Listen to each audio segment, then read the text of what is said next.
I'm here with Bruce and Lynda Morock on July 12th, 2015. You guys are home on furlough for the month of... Yeah, we fly out in 1 month on the 12th of August. How long do you get home? How long do you get to be home? This year we were here for 8 weeks. Yeah. And where you been? So far? Yeah. We've been to Alaska. We went up and saw our son up there and hung out with him for a week with our grandkids and went to the church that he goes to and we actually got to go to a church picnic and meet a lot of the pastors and men that he works with and then we've been to a few churches like Kootenai and Southside and Trinity today and how many churches do you visit when you're home on furlough? Laclede. Mm-hmm. We have 8 churches that are actually involved in our support. And then if I have extra time, we like to go, there's Hayford Community Church. We like to go down there because a friend of mine is the pastor there. And Rick Horde, you know him, right? Yeah. Yeah, I know Rick. So anyway, if we get a chance. One lady support from there supports us. Yeah. The church doesn't, but we have a support with her. Yeah. So we like that church. And then as much as I can, I actually like to go to my home church. Which is 1 or 2 weeks out of the year. Yeah. Well, it's going to be maybe 1 time, maybe 2 times this year, but so that's where we've been. And then we work at the camp. We like to plug into the camp and do, as much as we can. Lynda's been doing flowers now for the last 3 years. And then, I just offer to help where I can. So. Have you watched The Princess Bride in the last year? I have not. It's been years. Is that right? Literally. What's the point of watching it when you haven't memorized it? That's true. That usually is the deterrent. Is I think, well, I've seen this so many times, and I actually own. It's like one of the only movies I own. That's all right. And I bought the VCR tape years ago, and then you wore that out. Yeah, and now we have the 25th anniversary edition on DVD. So yeah. So that's what we've been doing since we've been here. Now you tell us again what you do for ministry in Mexico. Well, our primary ministry is working at Public Christian School, which is originally founded as an MK school, a missionary kids school. And what's your job there? I am the principal, and usually I teach something. So every year I at least involve myself in one class. How many students in the school? Last year we had 60, right at 60, I think, and I think this year it'll be about the same, maybe 65 kids. And 80 kids we can't hold anymore. And at age groups between first grade and 12th grade? First grade to 12th, yeah, first to 12th. So a typical classroom, a big classroom, was my senior class last year. Had 17 kids in that class. So that's big. And half of them were seniors. Okay. 8 of them were seniors, so they graduated. So that's primarily your job is principal. Right. And what do you deal with teacher issues? Last year he taught 2 classes also. Because you're down some teachers. This year it look like you're going to teach again? Yep. Most likely I'll teach because I'm qualified to teach English. I'll probably teach that same junior senior class, American literature and. Would you prefer to just be principal, or do you actually enjoy teaching? No, I prefer to have one class. One class, if it's a heavy prep class like that, is perfect. Yeah. So, but church history had never been taught. And so I had to do a lot of research and a lot of reading and because I wanted to do it well. Taking a college text and making it attractive to a freshman, sophomore class. Trying to bring it down to them and so. Now, the area that you're in, are you primarily surrounded by Spanish-speaking people or English-speaking people or a mixture of both? The area is Spanish-speaking people. Yeah, so you have like an English-speaking missionary school in the middle of a Spanish-speaking. Yeah, right. All the neighbors are speak Spanish but since we are technically an American school, so you must speak English to go to that school. But we have opened the doors to ministry families. We have a few parents families that aren't involved in ministry, but they want their kids to have Christian education. They typically get in because they know somebody, or they have desires to, that students themselves have desires to prepare for ministry, and they realize that the best opportunities are in the United States. And they understand that when they get a diploma from Pueblo Christian School, they can pretty much go anywhere in the States, assuming they take care of all the legal stuff, you know. Does the school just exist for the sake of missionary kids, or people from the community can join the school as well as they speak English? What we've discovered over the years, the North American missionary force is declining. And so we have, over the years, opened our doors to other groups. So in order to keep the school operational. Yeah, and because there's so much desire to go. I mean, there are people, they're mostly coming to us. We're not out looking for students. Yeah, we don't recruit anybody, but we're in such demand that I could literally triple the population of that school just if I said yes instead of no. For quality Christian education. So there's a huge demand for it there. So any desire right plans now, to make the school bigger so you can handle that? there's a desire that if we had the room, the problem is like I said, at 80, if everything is equally distributed, you know, the size of the classes and all that, we're maxed out. So we don't have the facilities to handle a big school, but we could be huge. And we have talked about opening a Mexican track, and just teaching Christian education to Spanish-speaking people. We have opened another school that is attached to Pueblo Christian School called Puebla English Center, and we teach ESL. And that's basically open to anybody that wants to come in, and we use gospel-centered materials because our goal is to share the gospel, but we use English as the medium. Now, the town that you live in, Puebla, a wealthy town, resort community, real poor area. How big is the city? It'd be hard to call it a town. 2.2 million. Oh, yeah. Okay. 2.2 million is big. Puebla is Mexico's fourth largest city. Oh, okay. And we are 80 miles from the world's largest city, Mexico City. So is there any break between Mexico City and Puebla? There is a massive mountain. Is the only thing that keeps the two cities from being separate. It's the mountain range where those volcanoes are. Okay. How far away is the volcano from you guys? About 20 to 25 air miles. So you can see it out there. I mean, it's closer to Puebla than it is to Mexico City. But if it blows up, what's it going to destroy, Puebla or Mexico City? Neither. Okay. Probably it'll destroy the surrounding villages and stuff, but.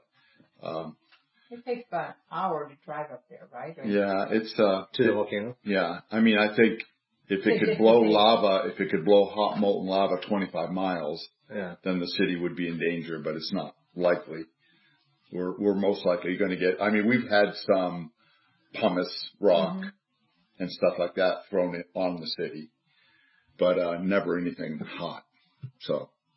It always looks, in the pictures, it always looks so much closer than that. Yes, because it's huge. It's like Rainier. It just all of a sudden there's this monstrosity. And what we need to keep in mind is we're already at 7,200 feet, and these things still shoot out of the air. They're up at 17,000 feet. They're up another 10,000 feet, these volcanoes. So that's why in a lot of the pictures, if you can get the right angle, and we know exactly where to go to take that famous picture of the church sitting between the two mountains, where that is. But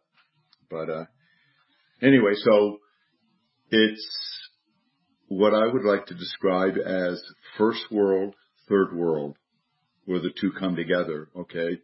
It is a very modern city. And the way I usually describe that is it is a 12 McDonald's, 8 Walmarts, 3 Sam's, 1 Costco, Burger King, Carl's Jr., Kentucky Fried Chicken, Radio Shack, Baskin Robbins city. But at the same time, if you go into the outskirts, like the village we worked in last summer with that team, mission team. Block houses with no windows, no inside plumbing, right there, right on the edge of the city. And even in the midst of the city, you can have the big wall with the beautiful, beautiful house behind it and lawns and gardens and all that stuff. And up against that wall is a tin lean-to, and there's a family living there, cooking on a fire. So quite a diversity between income levels and it seems to be the contrast. There is supposedly an emerging middle class, and I believe it. It looks like a prosperous city. The cars are new, the lots of people driving new cars, lots of, that kind of thing. And they may be in debt up to their nose driving those cars, but you don't see a lot of, some old clunkers, but a lot of prosperity. Are you guys the only English-speaking school in the city? Yes, we're the only exclusively English. Yeah. Okay. There's another school called the American School that teaches English, but they supposedly have what they call a North American track, but the fact is they rarely have the teachers that can do it. But they do hire American teachers to come down. Okay. They're not a Christian school, but they do have. Now, for the sake of this interview, can I ask you about your church? My church down there. Yeah. Yes. Okay. You don't want to talk about your church up here. Yes. Okay. Well, I just I have I have two churches. You two have churches. Yeah. Can I ask you about the previous church that you were in and your experience there? Yeah. We were there for 2.5 years. We wanted to be involved in that church because it was a plant. And it was a plant, it was basically a plant on a college campus. The University of the Americas is one of the largest universities in Latin America. The parent campus is in Mexico City, and then Puebla also has a huge campus. And so we were excited about that idea that we were working with lots of college kids and we knew the family are very godly people, and their kids were in our school, and actually Mrs. Hancock was teaching a Bible class in the school, a girls' Bible class. And so we started going out there, and we really liked it, and we got involved, and I did teaching and preaching, and Lynda was involved with children's ministry, So your role there was as a teacher? Yeah. You were doing some teaching in Spanish or in English or both? In Spanish for the most part. Okay. Although now and then we translated every message. So we'd usually have the audio phones and have somebody translating into English usually. Preaching in Spanish, translating into English. And then now and then we would switch it over. So one time they'd say, Bruce, would you preach? And would you preach in English? And then they'd translate it into Spanish. So you were recognized. Because a lot of these college kids, especially on that one campus, supposedly have to speak English. It's the first classes they take are English classes to be able to even attend school there. Were you recognized as an elder in that church? Well, we had no official titles yet. You were in leadership. Yeah. When it came time to appoint leadership, they asked me to be part of that leadership team. So, they also asked Ceci to be a part of that team. And Ceci is a Spanish name for Cecilia. Okay. Yeah. And I'm assuming that she is a woman. She is a woman. Yeah. That's the rub. Yeah. So, but we were a provisional leadership team, and so part of the reason that I hesitated just walking away, we had seen it over the years that it was okay for women. There was a sister ministry called Global Scope that had a youth ministry that actually worked on the campuses. Some of the kids were Athletes in Action, and some of the kids were Campus Crusade, and some of the kids were this Global Scope. And so and a lot of that leadership was female. And so the church was actually meeting on the facilities of a youth center, in the youth center right right out the back door of the college. So sometimes those girls would speak. They'd be the speaker.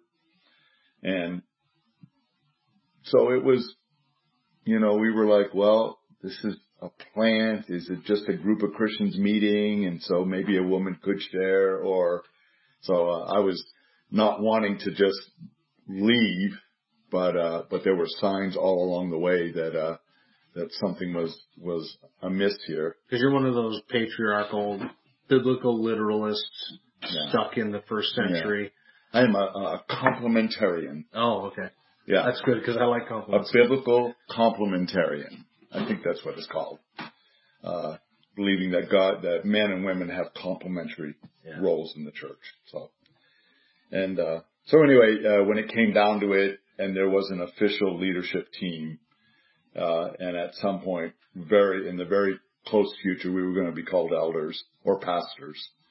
And started saying, they were open to the women being called elders because as the three elders in the church were going to be Todd Hancock, the founding missionary, Cecilia, Ceci, and myself. And so at that point, I started asking questions. Well, what is the mission? What is your cover mission? What do they believe? And I actually did all the research of their cover mission and found out who they were and everything. But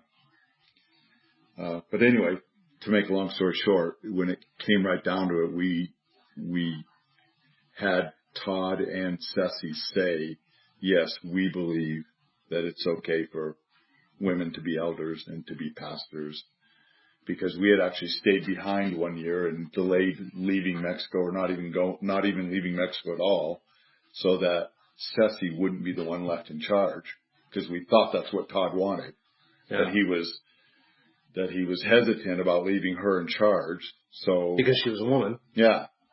But it wasn't that at all. It had nothing to do with that. And so finally they made their declaration. I just said, well, what is your stand?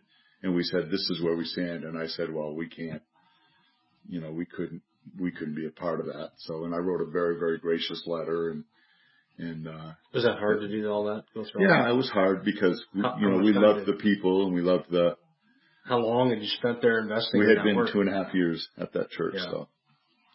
So there was a real struggle for us. I was actually sharing this morning. I said, we don't believe in church hopping and we don't believe in staying home when we should be in church. And that's what we found ourselves doing for almost a year. Yeah. After that, because we just couldn't find, the place that we wanted to be and where we could fit in. And part of the problem, to be honest with you, is the minute I sit in any church, they expect me to get up front and start teaching or take a men's class or take a Bible study at home, and so I like to ease in to a church. I'd like to hang around for a while but because I'm American and because most of the churches know who I am and what my job is, that I'm a missionary. And so it's been hard to go anywhere where there aren't instant expectations. Mm-hmm. So, and I'm okay with expectations, but just like to be a little more gradual. So are we still? We're good. Yeah, we're good. Okay. So anyway, we have found a fellowship that we really like. It's right by our house, so we walk to church in the morning and I mean early morning because they meet at 8:00 a.m. So, because they're actually So why did it meeting take you so long to find that church? Well, we went there and then we went around, looked around, and then a lot of times it was just, we don't really have any, so we ended up staying home. I ended up listening to my son preach quite a bit because he was preaching, a number of Sundays he preached up there. You're doing that over the internet because your son's in Alaska. Yeah. And listening to, other series of now discredited pastors, but who once I thought taught very well, over there in Seattle. But anyway, so it took us a while and we made the commitment and we really like this little group and there's a couple of my secretary from the school actually goes to that church and how big is this church? Family. Oh, they're 70 on a good Sunday. Yeah, Okay. small group. So, and they're actually meeting in another church. So that's why they have to meet early in the morning, because they can't meet when the other church is meeting. But, Biblical form of church eldership and leadership? yeah, there's Committed to expository preaching? Yeah. And everybody's okay with it. Yeah, expository preaching, very good preaching. So I think Spanish service, is that right? Yeah. Yeah. And we will probably commit to a Bible study, a home study when we get back, because our home is so close to the church, and we'll be able to host people. And I told the pastor, I said I would like to host for a while, just be the host, and have somebody else do the teaching. I said, but at some point in the future, I am a teacher by gift, and I could end up being a teacher in my own home even. So that's kind of where we're going with that, and he's okay with that. So how long have you been there at that new place? We've probably been there about 2 months consecutive. Yeah. Gone to a couple of their functions, and they do a lot of sending teams out into the village, out of the North Puebla, where there's a lot of villages out there, coffee country, up in what's called the Sierra Norte, the northern part of the state. They do a lot of work up there. There's doctors and dentists and nurses in the church. A lot of medical people. So now in America, our churches are, I think I'd say by and large, the U.S. is almost a spiritual wasteland. They're becoming that more and more. You get churches that have gone liberal, or they're not committed to expository teaching, or they're feel good Joel Osteen type messages. Do you have a Spanish Joel Osteen in Puebla? Oh yes. Do you have guys like that? Yes. What is the spiritual climate down there? Is it strongly Catholic? When it comes to evangelicalism, what is the state of the evangelical influence in your area? Well, there's Pentecostalism, or the charismatic movement, is huge in Latin America, and many of the biggest churches are charismatic churches. Are they getting influenced through TBN and the garbage that we churn out in media? Yeah. Some of the biggest churches in Puebla are hocus pocus type churches, pretty shallow, and they do the whole prophets and healing and slain in the spirit and apostles and all that kind of stuff. So yeah, they're big. There's one of them's called Amistad, which means friendship. That church is 6,000 or 7,000 people, and they have Amistad campuses all over the city now. Oh, so they've adopted the whole multi-site. Well, they're not multi-site closed circuit TV though. They do have pastors on all these sites. Oh, okay. So like a church franchise almost. Yeah, and they have just mushroomed. And we actually attended one that's right by our house also, called the what is it called? The Net? No, that doesn't sound right.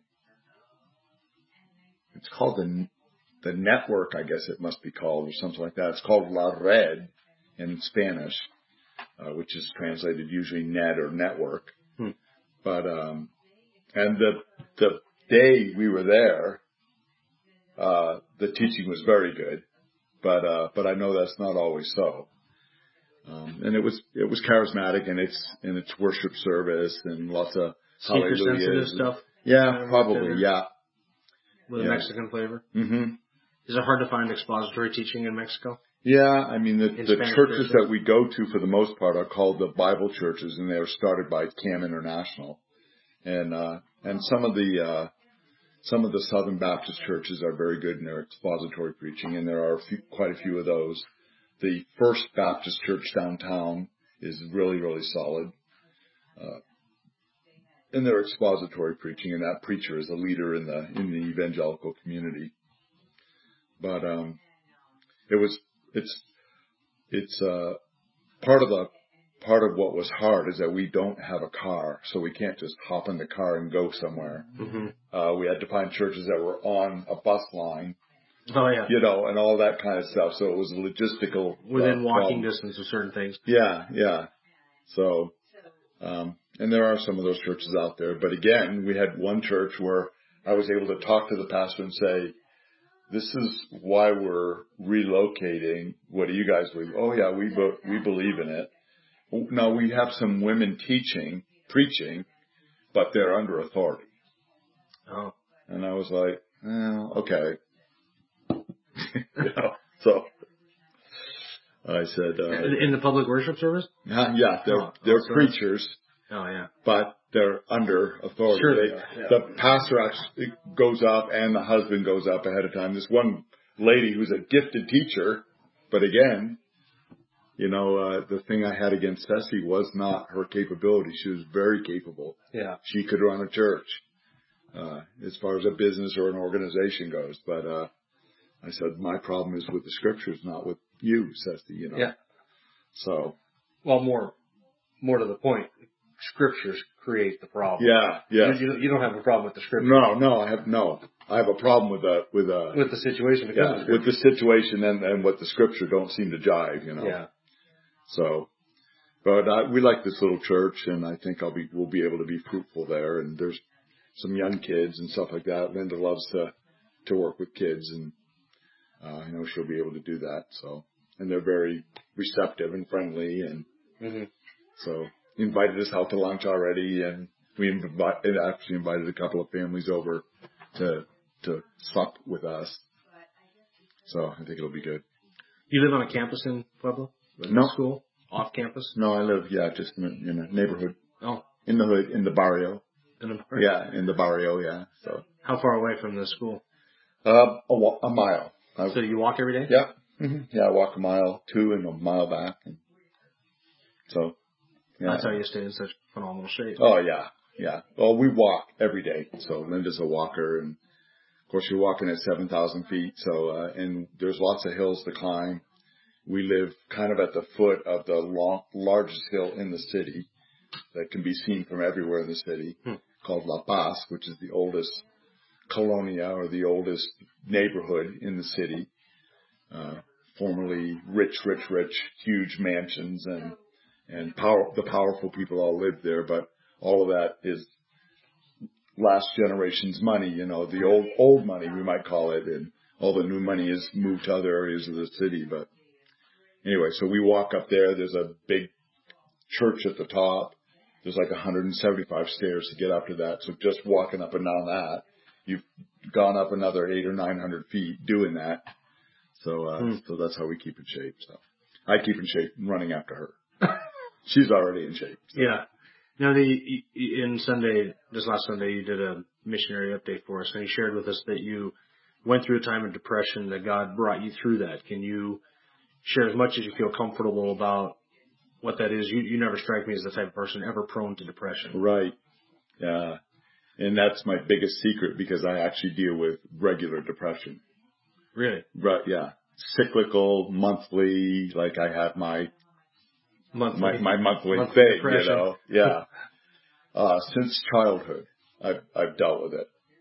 And, have I just never been around you when you're going through your time? Well, God has granted me the grace to be able to move through it.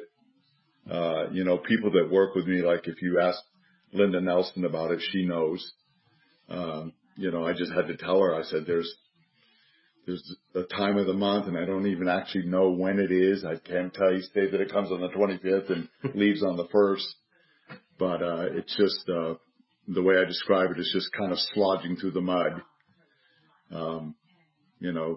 Pulling the foot up and putting it back down. And now, is it that you get tired of service? Is it tired of walking in Christian life? Is it emotional, spiritual? Personally, I think it's a physical. I think it's, might be called some sort of physiological bipolar, or I don't know what it would be called today, but, when I was diagnosed as a youngster, as actually 13 years old, they were called manic depressants back then.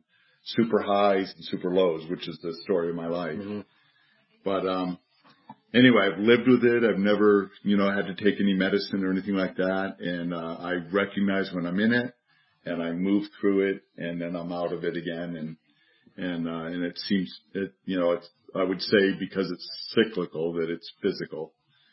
And, but what happened at the end of last year basically was just, End of last school year or end of the fiscal end year? of last calendar year, Okay. like, September, October, November, maybe even into December. I can't remember exactly, but just not really coming out of it, just staying down and staying depressed and staying tired. I mean, that seems to be one of the, and the issue was I wasn't under any stress at work. I mean, sometimes school, even working with Christians, as you know, can be very, very stressful, working with families. And, when God brings us all together like that, there's every kind of person. But it wasn't work-related stress at all. And I didn't really know. I couldn't pinpoint anything. So, but I was down, and part of it, as I mentioned, even Sunday was discontentment. Just, wondering if my life was adding up to anything, all sorts of questions like that. Is this really important? Let's look at public Christian school and see the kids that are there. Is this a valuable part of the mission? Is this having the kind of impact that Jesus imagined, and what about that ministry over there? Well, look what kind of impact they're having. And so there was an issue of not being happy where God had me. In terms of service and fruitfulness. Yeah. And so I don't know if the one caused the other, if I was going through both at the same time. It's possible the discontentment was causing the depression, But I was aware of it, and it seemed to go on and on and on. And as Lynda and I discussed it later, she reminded me that that we were still dealing with a lot of grief from the loss of our grandson. And then I know you were involved maybe a little bit when I was posting to ask prayer for this girl, Chelsea, who was a girl that I met as a student and loved. And then when we went to Oaxaca, we became very, very close. Her husband and her and Lynda was actually present at the child's second birth. She helped deliver the baby, and we were super, super tight. And then to have that happen, and then of course Lynda's brother was dying the whole time, and she reminded me of these things, which I never thought that maybe those that's things part that of are compounding and all that, and not, it's a process you go through. And I thought I was done with it, but it actually, when I really started to notice it was around Thanksgiving, which would have been a year. My grandson died on Thanksgiving Day. And so she was saying, think about what you're going through, because I'm saying, my job's good now. My life is good. Everything's good. You and I are good. And I couldn't quite figure out what the issue was. Part of the solution was questioning myself about discontentment, just, saying, talking to myself and saying, you've taught about this. Mm-hmm. What causes this.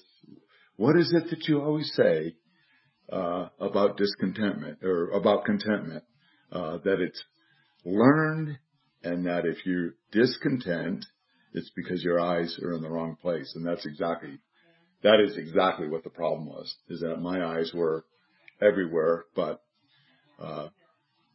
in gratefulness to where God had me, because the fact is my life was, I have a good life. Mm-hmm. I have a really good life, and one of the things that triggered this idea that it was discontent, but it was really ingratitude. And one of the things that really helped me to start coming back out of it was Shannon Trinidad's memorial, when they started, pushing for that. And I just realized, thinking about Vince and Lynda and everything that they have been through. I mean, Shannon died at a certain time, but she was actually dead to them years ago, because she wouldn't allow them to be in life. And I just started thinking about all that, thinking, what do you got to complain about? Mm-hmm. It was just, humiliating, really, to think that, and I didn't need the Trinidad's. I could have looked anywhere in the world and seen how much better my life is than many, many, many other people. But so that helped a lot. I was ashamed of the way I was acting. And so a lot of it was just that kind of man up, get over it, that kind of thing. And then recognizing that, a verse I really like is, blessed is the man who hungers and thirsts after righteousness, for he will be satisfied. And I've always tied that in with the whole teaching on contentment, that if you find yourself dissatisfied or uncontent, you're not looking at the right place. You're not going after the right things, because the man who pursues righteousness will be satisfied. Mm-hmm. He will be content. And so a lot of it was just going back to the scriptures and saying, let's analyze this. And part of it was getting your eyes focused on the right things. On the right things, exactly. And a way of thinking, adjusting your thinking. Lifting my eyes back up where they belong, and stop looking around, because I know that discontentment is rarely caused by circumstances, that it's caused by focus problems. So what made this depression unique and maybe more prolonged was the fact that discontentment was working its way in there, you think? Yes. Yeah, exactly. That was really what made you experience depression for a longer period of time. Yeah, I think so. And, but anyway, so those are the things that started to, I was not participating in school and that kind of things. And so students started to notice that, Mr. Morock, you don't come to this and you don't come to that. And I was like, just that kind of stuff. So even the kids started to see that, that my usually upbeat personality was not always so upbeat. And so they were challenging me on that too. And, because they know what I teach, I make it pretty clear. So those are some of the things that helped me out of it, and just getting my eyes back on the Lord. And I went back to Psalms and Proverbs as my default, just spending time there and the Psalms have so much of that, that same sentiment expressed. Yeah. And lifting my eyes to the hills, from whence comes my salvation, and all those kinds of things. It was very helpful. So, have you done any missionary work, missions trips and teams? You have done that in the past a lot. Last couple of years, have you led any missions teams on short-term mission trips? No, not really. Not since. Well, last summer I worked with a team, and I was more of a facilitator than anything. But once I got involved in it, because we did 2 BBSs in pretty strategic villages, and we went and got the vans and picked up kids from everywhere and brought them in, and literally working with hundreds of kids, and it was a blast. And I ended up being right in the center of it, because I was able to speak the language. And did you do that during the summer months or during the school year? That was during the summer months. Okay. Yeah, during the school year, we do take our kids on trips, and our kids also form campus clubs. They come to me and say, Mr. Morock, could we do this Christian service club? And we can do that. It's awesome, some of the stuff that they want to do to serve the Lord. And so there are times when I'm involved with that kind of stuff, going to the orphanages. And also the kids from the school will go out and do what for them is probably cross-cultural missionary work right there in the city. They're Koreans, and so they like to do a lot of ministry. And of course, we're tied in with so many missionaries, so there's those kinds of opportunities to go out into the villages over the weekends, and so we'll see lots of that kind of stuff. So, but we do have 2 major retreats during the year that we do, where we take our kids, our junior high up kids, out and preach at them. And one of them is going to a mountain called Malinche, which is Mexico's 4th highest mountain, and going on a Friday, and then Saturday, actually all day, is hiking that mountain. They go up to the top. It's up around 15,000 feet, 14 and a half. Base camp is right at 10,000, so they hike about 4,000 feet. And so you're still involved in sending out short-term missions groups now and again. Yeah. So as a well, I consider my job as less of being a principal of a school and more of being a discipler, and that these kids are not only the kids but my staff are under my care, and so I look at the job as more of a campus pastor kind of thing, and that's what I teach my teachers too. When we meet, I tell them, we meet weekly, I tell them, I want you to teach them algebra and history and the subjects, but I want you to teach them Christ, how to live for Christ and how to incorporate Christ into your life, and what does Christ have to do with all the stuff that you're teaching, and so the teachers are aware that we certainly want to run a school here, but we also have tremendous opportunities to disciple these kids. Right. So, as a note to the listener, Bruce and I just finished probably a 1-hour interview, was it, about the philosophy of short-term missions and mission trips, and that's not going to be something that is public, but something that is really for my own benefit. But I am going to post probably at the end of our time here. I'm going to post a couple of stories that you shared. Can I share it? Can I post the one about the group from Colorado? Yeah. The kid that was in the back of the van? Yeah. I'll post that one. Okay. And then some experience you had in Detroit, and then another Veracruz? Veracruz, yeah. Veracruz, yeah. So I'll put that at the end of this interview. So you're still involved with the missionary, a lot of short-term missions trips. When the missionaries that are coming to Mexico, you just mentioned something that was interesting to me, that you have a Korean student there? Yeah. So what are you seeing as far as missionaries to Mexico? What are you seeing on the field of the nations that are sending them? Because I think you said earlier, was it in this interview, you mentioned that the amount of North American missionary sending activity is decreasing? Yes. You've noticed a decline in that? So are you getting then an influx from Korea and other nations of people sending missionaries to Mexico? Yeah, at least Korea. South Korea, or North South Korea. Yeah, South Korea. Yeah, South Korea. And not everybody, I would say right now that we are a third Korean. In the school? A third Mexican and a third North American white missionary. So the third that is Mexican, are those ministry? Most of them are ministry, not all, but most of them are ministry related. They're pastors' kids. They're even national missionaries. So 2/3 of them are missionaries' kids from Korean missionaries and American or North American missionaries. Right. Yeah. But we also have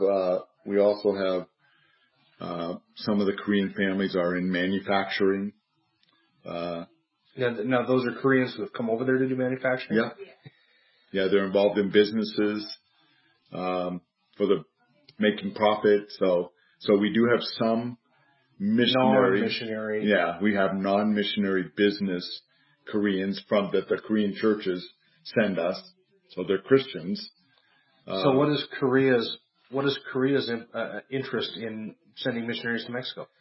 They work in textiles. I don't know what it is exactly, why the Koreans are there, but there's 3 fairly large churches, Korean churches there. In Puebla. And most of them are involved. One instance, a family gave me a jacket. He got out of the car and took his jacket off and gave it to me, because I was out directing traffic one night at a big event that we had, and the wind was blowing, it was cold, and I was in short sleeves. And so the next day I went back to give the jacket away, and they said, no, that's yours. We want you to keep it. And I said, well, they said, no, we make those. We make those jackets. It was a Carhartt. Really? A Carhartt jacket. It was really nice. Really very nice, and so they're contracted somehow with Carhartt to make millions of these jackets, and I'm assuming they ship them to the United States and sell them. And I don't know why the Koreans are doing it, not the Mexicans, but the Koreans are doing it in Mexico. But so we have some ministry Korean families, but a lot of our families are actually in businesses there. Actually, they run stores and they that kind of thing. So And then we have a lot of Germans, but we don't really have that many Germans in the school. But I would say the declining North American force is not necessarily a bad thing. I think it's an indication that the Mexican church is maturing and handling the job that the North American missionary used to do. You know. So maybe North American missionaries force is not as much focused on Mexico as other maybe Latin American countries that are less reached with the gospel. Right. Because statistically, if you go to U.S. Center for World Mission or places like that, they would say that Mexico is a reached country. And so it's possible that, the Southern Baptists and groups like that are saying, well, let's go here where they're not reached, the 1040 window and stuff like that. So that's what we run into a lot, with that kind of thing. But I think in terms of evangelism, I think of pastoring the churches and stuff, I think the Mexicans are doing that now. So really where the North American is strategic is in leadership training. Mm-hmm. So a lot of our Americans are teachers, or they're working in orphanage work, or like this one family that's actually starting a BAM center, which is called Business as Mission. And that is a huge thing that's exploding all over the missionary world. This idea of teaching people to start businesses that could be used as outposts for the gospel. So you hire people, they come in, you train them, disciple, evangelize the workers, to plant the church through starting a business. Yeah. And the business serves the purpose of lifting people out of poverty as you introduce them to working and even industry. Funding other mission, endeavors. So that's very, very big. And one of the guys that I work with down there, actually got huge grants, from the United States to do that kind of thing, and has started a very successful, BAM center, it's called, where there's a dental office and they're training dentists, and there's a doctor's office, and there's a pharmacy, and then renting out some, like Campus Crusade has rented an office in this very, very nice facility. And all sorts of stuff like that. And out of that same BAM center, that same couple are the couple that are taking teams out all the time to dig the wells and stuff. So that's, one family that's having tremendous impact. Mm-hmm. So anyway. So you shared with me earlier a little story about how you learned how to say happy birthday in Mexican. Yeah. Share with us the nuances there. At the risk that you might offend some people, which I'm not too concerned about, but go ahead. It is not my intention to offend anybody, but this just shows you, you've been speaking Spanish for how long? A lot of years, and 30 years? You've been speaking Spanish for 30 years? You're fluent enough to offer your services in translation. Yeah. And this might make you rethink that. Yeah, for sure. Well, I mean, Facebook is actually the culprit here. I was wishing my Mexican brothers happy birthday and stuff like that, and I would use the Feliz Cumpleaños. But on Facebook, I could not figure out a way to get the Nye, that is the little squiggly thing that goes over the N, that changes it from an N to an Nye, okay, which are two separate letters in the Spanish alphabet. So it always came off as Feliz Cumpleaños. Because the squiggly thing isn't over the end. And so, I brought that up one day in my English class, in fact, and my students started looking at each other and you knew something was snickering. And so I said, what's going on? And they said, well, Mr. Morock, the word anos is actually an anatomical part of the body. And I thought about it for a minute, and I went, oh, is it that? And they went. So I realized that I had been basically saying feliz, complete anus, because that's what ANOS is in Spanish. And so I stopped using the ANOS on the... No more wishing people happy birthday on Facebook. Yeah, exactly. At least not in Spanish, so... So that was one of those faux pas that that I made in just using the language wrong, and fortunately my kids were gracious enough to point it out to me. When you showed up here, one of the things we talked about in our last interview, how long ago was that? 2 years ago, maybe? It was right before you left to go back to Pueblo. So how long have you been that in was Pueblo? 2011. Okay. Yeah, we went back Christmas of 2011. Yeah, so we were at your place right before Christmas in 2011. So Wow, that was 2015. All right, so you shared the story about holding your hands behind your back and falling face down and smashing your jaw and everything. And we showed up here. You and I were talking about some other stupid or weird thing that you did. What was it? Remember? When you showed up here tonight. Remember what it was? I compared that to something. I compared that to putting your hands behind your back and falling face forward. Can't remember what it was. You mentioned something about breaking glass. Oh, with my dad. Yeah. Yeah. Well, I had broken a piece of glass. The little panes of glass, probably, 10 inches by 7 inches or something like that. And this door that we had on our porch had lots of those. It was a panel that was put in there. It was a screen door in the summer, and then it was this glass panel door in the winter. And I broke one of those glasses with a baseball bat. Okay. Yeah, unintentionally. Unintentionally. It was an accident. Yeah, it was an accident. And so the minute my dad got home, I told him, I accidentally broke a piece of glass on the porch. And he said, well, what did you do? And I said, well, I had my bat like this and I was doing this. And as I was showing him what I did, I broke another one. And I thought I was in big trouble. I was a young kid, but my dad was doing everything not to laugh,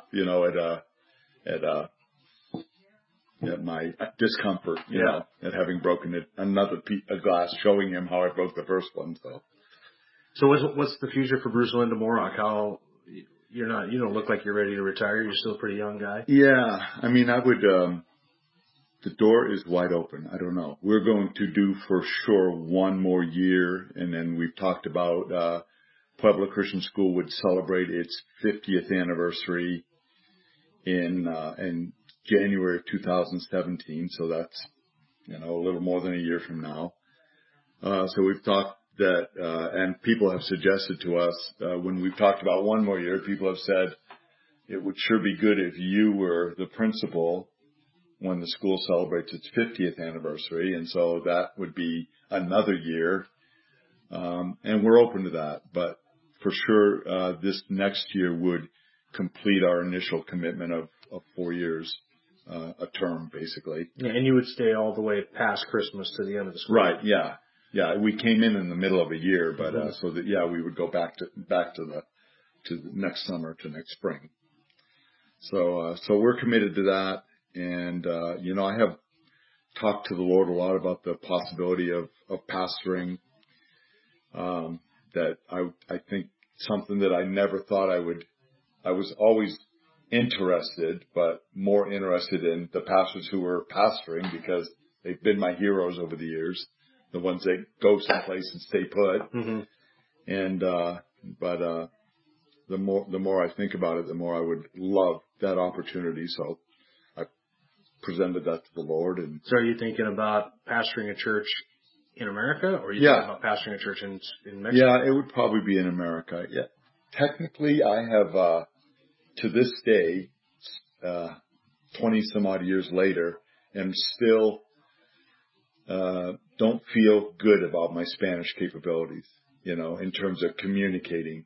At least happy birthday. I always feel like that I communicate at a shallow level because I don't understand the nuances of the language the way I do in English. Mm-hmm. And I'm a communicator. I love to communicate. So I've always felt inadequate about that. So I do the job. I teach the lessons, I preach the messages, but I always feel like very mechanical in doing it. It's not natural for me. So, you find that trying to do that in your second language, that you're unable to, translate your English thoughts into Spanish words at the depth of thinking and theology that you're used to thinking and communicating in English. Yeah. Because sometimes I find that's what keeps me from, I think, teaching or doing a lot of stuff with young kids. Like I always feel awkward in front of a group of kids that are first grade to sixth grade. I just, in my mind, I'm thinking something, but I'm always having to run it through that filter. And then once it comes out the other end of that filter and trying to explain it on that level so as not to lose the kids, I always feel like it's just been dumbed down to the point where it doesn't make anything for them. Yeah. So it's been a frustrating. I just don't feel natural about it. God has gifted me with the ability of language, but it seems like I don't catch the nuances. I don't speak well in the subjunctive, and the moods, all the moods of Spanish, there's 14 different tenses, and I speak well in 5 of them or 6 of them. So, I've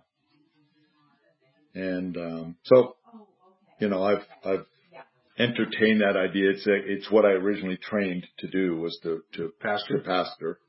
And would you consider it in this area, or you're open to anywhere in the country? No, not anywhere. Not just a job for the sake of a job. I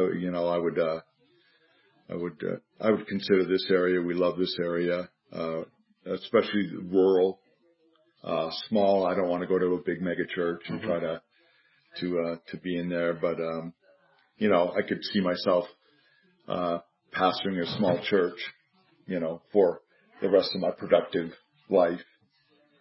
And if you did that, but if God said, this is where I plan to use you, and this is where I really want you, and Lynda and I are both willing to stay in Mexico as long as needed. We're even willing to move to another ministry in Mexico if the Lord wanted us, because we are uniquely qualified to do that as well. So with the Spanish speaking and the history there, and just the culture, we're bicultural basically. So let me ask you a question about the pastoral ministry thing, because that happens to be something that I do and I'm interested in.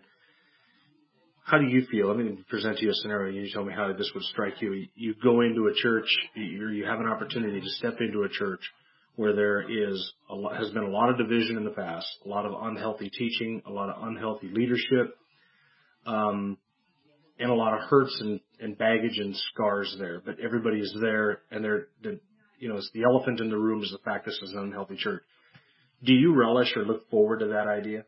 The concept of it, would you think that would be in your giftedness, your wheelhouse, as it were, to be able to step into a situation like that and right the ship and give leadership to it? Is that the type of the giftedness or calling that you'd kind of look at that and say, I think I could come into that situation and heal divisions, heal people's hurts, and guide this ship back to healthy and then move forward?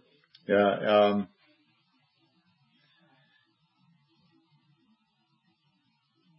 I don't know if I can go into a situation where I'm the outsider and work on that. But I know that I have numerous times over the years, and I've been in my home church now 32 years, so I've seen a lot of it. And there have been times when I've seen that church struggling, and I thought I really believe, I've said this to Lynda, I really believe that we could stay put in this church. In fact, that was part of our motivation for coming back when we did come back and spent 6 years here, and help this church through these difficult times. I just see so many places where we would fit right in, and so many areas where I could just gather people together and encourage them, and so I do have that kind of a heart, to be able to fix things, but I don't know if I'm necessarily the troubleshooter type of guy that can go in and fix broken churches. So but you are, at least I would think from my knowledge of you, you are the type of person who could come into a wrecked situation and theologically right it. Yeah, I think so. I look at myself as a peacemaker, and to define that, you're not talking about. Some people think a peacemaker is somebody who comes in and ignores the troubles. Right. And we'll just ignore the troubles and that brings peace. But that's not what you're describing. No, I'm talking about the biblical way to peace in from where we are to where we need to be. Mm-hmm. Yeah. And bringing people along. Yeah. In that way. Yeah. Realizing, of course, that, not everybody's on board. Yeah. Obviously, if there's a fight in the church, then, probably not everybody's going to get on board. But. Now, if you have a church situation that you could take where, there's been unhealthy structure of leadership, maybe women in positions where they shouldn't have been, like you were exposed to, that are currently in those positions, but they're willing to be taught. Mm. Could you step into a situation like that? Because you're a pretty narrow-minded guy theologically. Yeah. I mean, you and I are on the same page. We walk pretty much lockstep theologically when it comes to the doctrines of grace and Reformed teaching and scriptural authority and all those. Could you take those narrow I think so. convictions and bring them into a situation where people, though they're willing to be taught, but they don't agree with you? Yeah. And bring them there? Part of the issue is, to me, has always been that that the intentions of Scripture are misinterpreted and manipulated to fit a certain theological bent. When we're talking about women, the minute you bring up that issue, even when I was bringing it up in our meetings, Ceci would immediately say, well, you're opposed to women. You think women are second class. And I was saying, I don't believe that at all. And so that kind of a thing where I can actually believe that a woman is more gifted than me, more talented, more skillful than me, and yet she shouldn't be in a position of authority over me. Exactly. I said to her, Ceci, I've known you for 20 years now. I know you're capable. It's not about you. And so I think I could do that. I think I could get people to say, what does the Scripture say? And that's what we need to be obeying. It's not about how you feel about the situation and how hurt you've been in the past. So I think about, assuming, like you said, that they want to be, they want to find the solution. They want to do what's right, but they're just entangled. You know? As well as I do, that stepping into the chances that you're going to step into a healthy church situation and take over for a guy that was shepherding and steering that ship through healthy waters is slim in today's culture. Yeah, I know. You're most likely going to step into a situation that's laden with landmines. And to be honest with you, that those scare me to death. Mm-hmm. But, if God is the one calling and, we can't take the God factor out of so much of that. Yeah. That he, if he's going to work through me, then, he's going to take care of issues that are beyond my scope, and so, and maybe I'm not qualified. Maybe it'll never happen. So, I guess the one main reason I've disqualified myself over the years is I'm not willing to stick around. Mm-hmm. I get easily bored. I took 6 years at the camp, and then I was like, what else is out there? And 8 years at a public Christian school, and then the next thing you know, I wanted to come back, and so I haven't been real stable, real dependable. You're as stable as they come. Well, I think that's it. Thanks for taking the time, and I appreciate that. I'm going to tack on those couple of stories here at the end of this interview so that people can get a flavor for what God has done to you, through you, in different environments. So thanks, Bruce. My pleasure. Well, as I promised, I'm going to tack on a couple of stories that Bruce told from an earlier interview that I did. And this interview is something that I'm doing with all of our missionaries for the purpose of another project that I'm working on. So this previous interview is not going to be made public. It was only for my own recording of the conversation so that I had the material in the recording to work with. But this was a couple of stories that Bruce shared with me during that interview, and it's about some short-term missions trips that he did in Veracruz and in Detroit. And so you will enjoy these, and here is the bonus material. I'll tell you about a mission trip. This is one of the only ones that actually blew my mind. Well, there were a couple of them, but one was the year that I told the Lord that I didn't want to work on the border and I didn't want to work in the inner city. but otherwise I would serve them. Anywhere. Yeah. Here I am, send me. Yeah. Yeah. To these places. Yeah. Just don't send me here Just or here. availability. And I basically told Adventures and Missions, I'm available. I'll lead a team or I'll teach the Bible, whichever one. Yeah. In the old days, they would actually have a team leader or leaders, depending on how big the groups were going to be, and they would have a teacher. So I've been on these teams in both capacities. Lynda and I actually both have. But this team, this one that they wanted me to go on as the Bible teacher, was in Detroit. Okay, that's inner city. Mm-hmm. It was one of the ones that wasn't on my list. I told God that. He didn't. It wasn't a border town, though.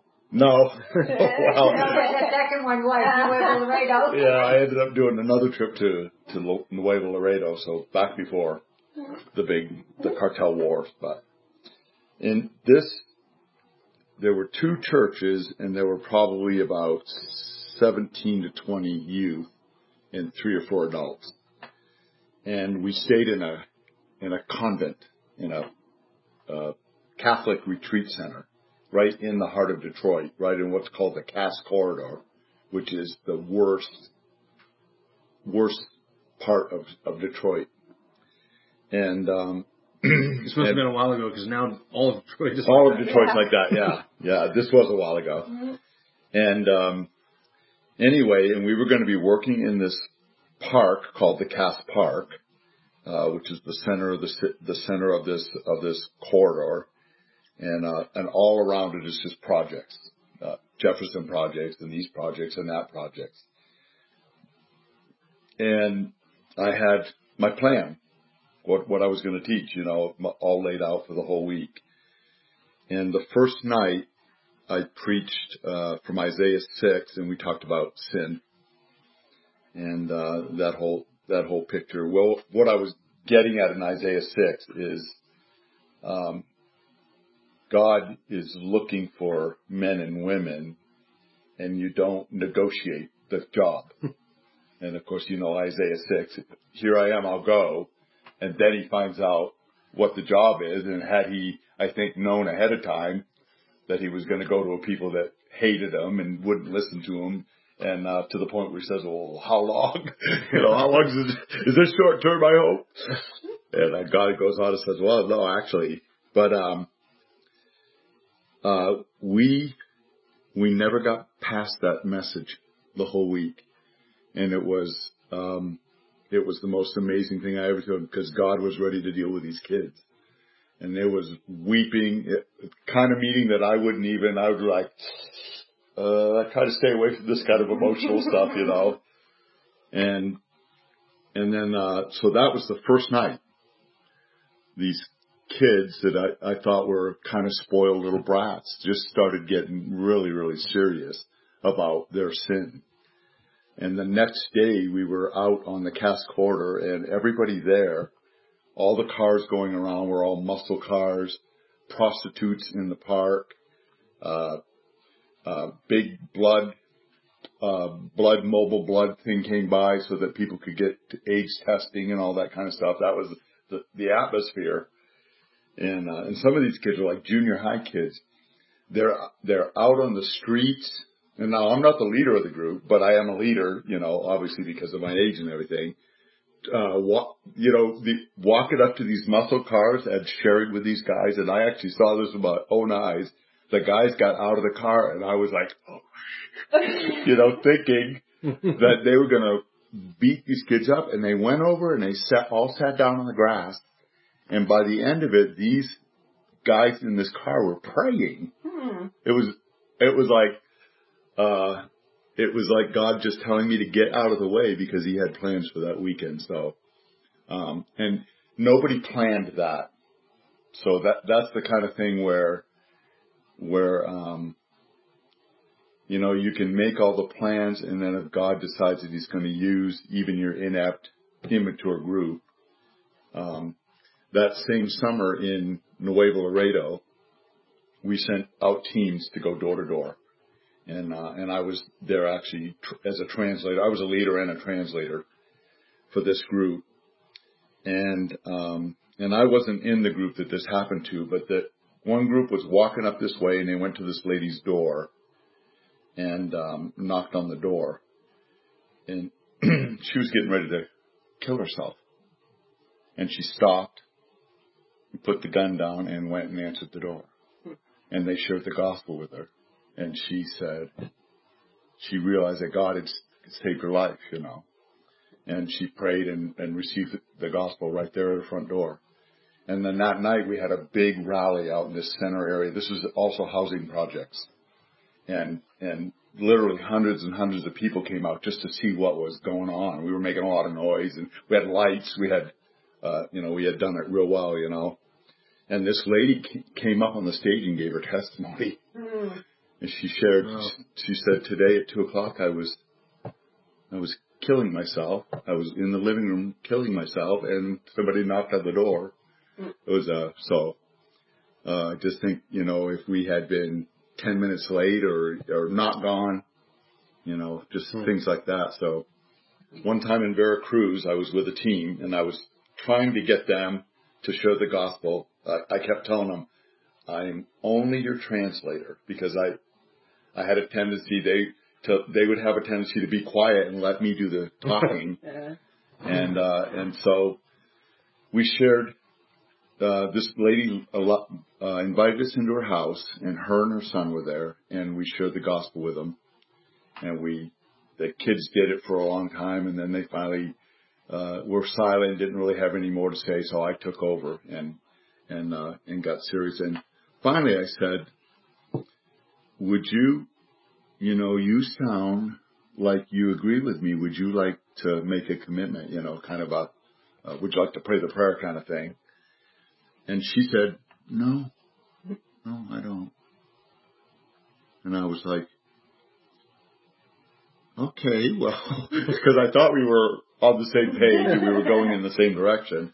And so I said, well, what's the holdup? She said, would you come back at 2:00 and I'll have my husband here, and I'd really like him to hear what you just shared. And a daughter, I think there were going to be, well, it turned out there were 13 of them, their family. And so we brought the same little team back to this house in Veracruz, and that was a whole summer, where they kept bringing teams in, and they housed them in some Christian had a hotel in the center of the city, and they rented the whole hotel for the whole summer, and just kept bringing the teams in, and they literally saturated the whole city with the gospel, door to door to door to door, everywhere, which is phenomenal. But so we went back, and the lady said, and she started describing who all these people were. They were all her family. And she said, now could you tell us again what you told me earlier? And at the end of it, she said, well, honey, what do you think? To her husband. He says, I think we should. And then so I said, well, you know, it's like, pray this prayer. Well, let's just pray, you know, we'll just pray. I looked at the man and I said, would you just tell God what you're feeling right now? And so that was the kind of thing where I don't know who got saved there. The father prayed, and everybody seemed to be in agreement at the end of it, like, yeah, this is a good thing, you know. So I was like, whoa. But when she first said no, I was like, what? I thought, you know, I just was sure we were all going in the same direction, and I could kind of feel the spirit and all that. That's how it's done. But that was a unique situation.